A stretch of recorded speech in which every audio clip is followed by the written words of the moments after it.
Hakuna asiyemjua 69 Tekashi kwenye hii dunia kwa sasa. Bwana 69 anaingia jela ya ndani tena.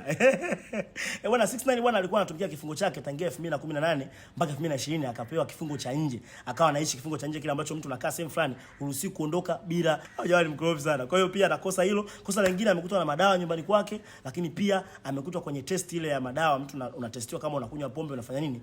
Pia amekutwa kuwa anatumia madawa na vilevi vikali. Kwa hiyo anarudishwa jela miezi mitatu. Amerudishwa jana, kwa hiyo atakuwa jela huko miezi mitatu.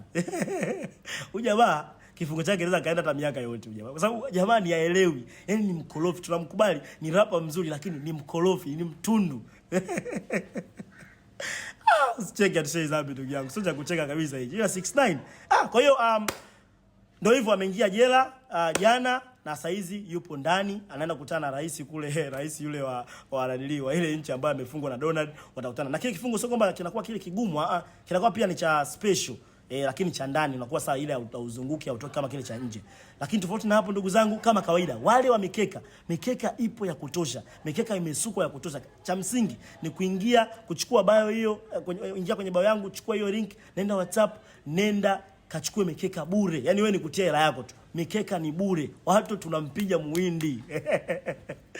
Usiwe wa ovyo kama Tekashi.